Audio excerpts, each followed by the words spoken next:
ingin bangkit dan menuliskan sejumlah alasan kenapa sosok seperti Putin ideal memimpin Indonesia. Fadli menuliskan kalau ingin bangkit dan jaya, RI butuh pemimpin seperti Vladimir Putin. Berani, visioner, cerdas, berwibawa, nggak banyak ngutang, nggak pelangap-longo.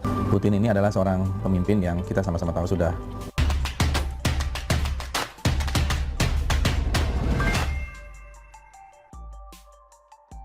Cuitan lawas Fadlizon puji Putin, padahal bisa kena gebuk kalau nyinyir.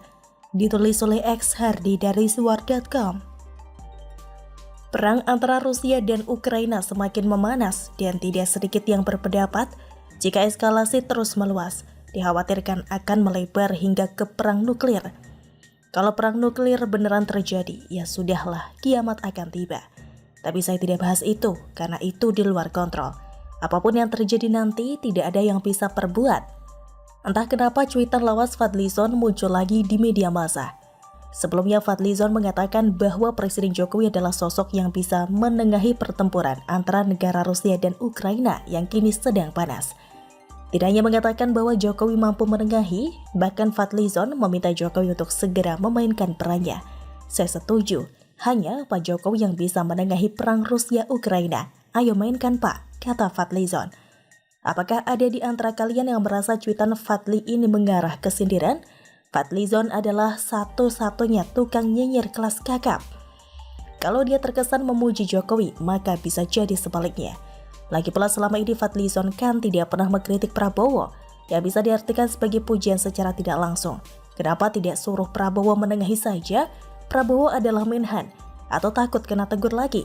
Tapi percuma saja, Prabowo sempat tidak berkutik soal konflik di Laut Natuna Utara, sampai Jokowi yang turun langsung ke lapangan. Kembali lagi ke cuitan lawas Fadlizon yang mengagumi sosok Presiden Rusia Vladimir Putin. Menurutnya, jika Indonesia ingin bangkit berjaya, maka negara ini membutuhkan sosok pemimpin seperti Vladimir Putin.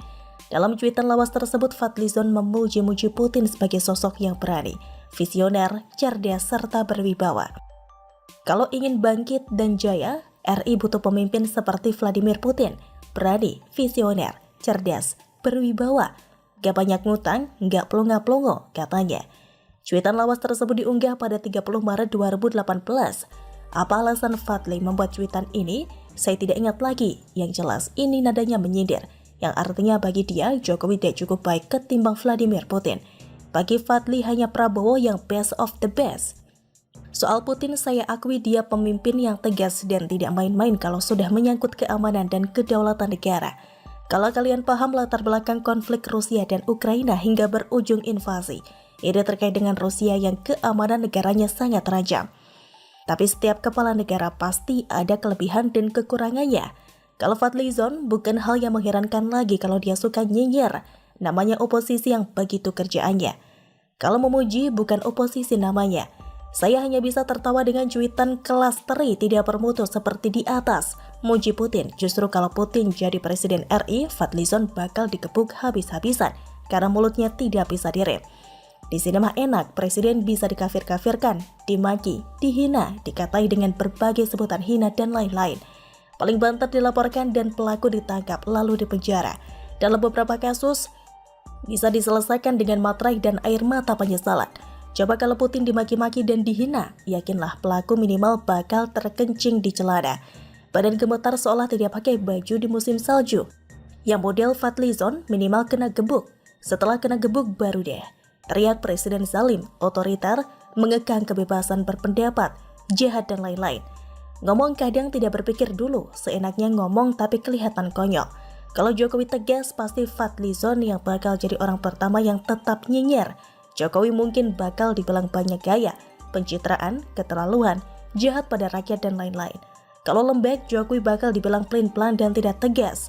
Pas FPI dibubarkan saja, Fadli ngamuk sejadi-jadinya.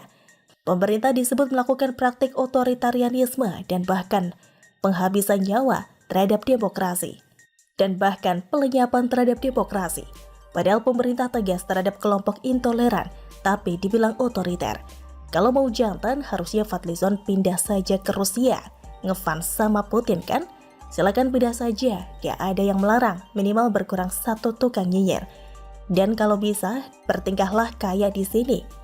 Tiap hari bikin cuitan mengkritik Putin, kita hanya perlu menunggu bagaimana nasib Fadlizon setelah itu. Bagaimana menurut Anda? Kalau Pak Presiden Jokowi paham tentang apa yang dimaksudkan oleh pemuda-pemuda 93 tahun lalu, maka dia mesti bilang, per hari ini saya sadar bahwa biarlah saya sendiri yang diuntungkan oleh presidensial threshold, diuntungkan dengan cara tidak jujur. Saya ingin generasi berikut, jangan pakai presidensial threshold. Mulailah dengan situ, baru terbuka pikiran kita.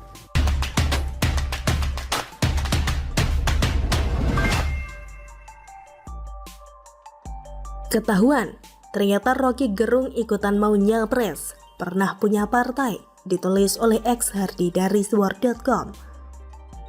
Meski ada terlalu banyak member sakit hati yang disebutkan di sini, tapi semakin saya lihat, ada satu perbedaan yang sepertinya bisa memisahkan mereka. Ini ada hubungannya dengan niat dan ambisi politik. Sakit hati timbul karena mereka mengalami masa lalu yang kurang menyenangkan atau memalukan. Contohnya saja Rizal Ramli yang jadi menteri lalu dipecat. Begitu juga dengan Refli Harun dan Said Didu yang sama-sama pernah merasakan empuknya kursi komisaris di BUMN, tapi sama-sama pernah merasakan sakitnya dipecat. Tidak lama ini Din Syamsuddin yang juga salah satu inisiator gerakan kami memberikan sebuah kejutan politik, yaitu mendirikan sebuah partai politik bernama Partai Pelita. Di partai itu dia menjabat sebagai Ketua Majelis Permusyawarahan Partai atau MPP Pelita.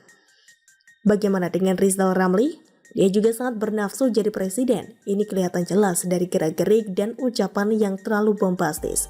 Dia merasa dirinya adalah sosok yang dapat menyelamatkan negara ini dari banyaknya masalah. Ternyata Rocky Gerung juga memberikan kejutan baru-baru ini. Saya sendiri baru tahu kalau Rocky Gerung selama ini punya partai politik yang sah di Departemen Hukum dan HAM atau Dephukum. Partai yang dimaksud Rocky adalah Partai Serikat Rakyat Independen atau SRI yang dia dirikan pada tahun 2011 lalu. Mungkin sebagian besar dari kalian tidak pernah dengar nama partai ini, termasuk saya.